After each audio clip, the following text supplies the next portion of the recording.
Hi అండి. ఈ ఆకు పేరు వామాకు. దగ్గు జలుబుకు బాగా పనిచేస్తుంది.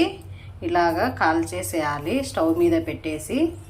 మీరు డైరెక్ట్గా లేకుండా పెనం మీద అయినా పెట్టైనా కాల్చేసుకోవచ్చు.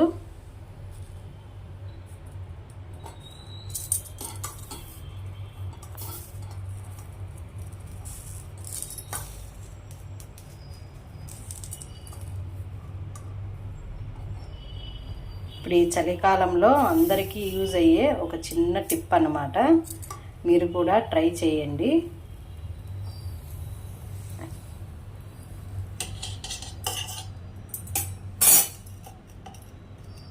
ఇలాగా కాల్చేసి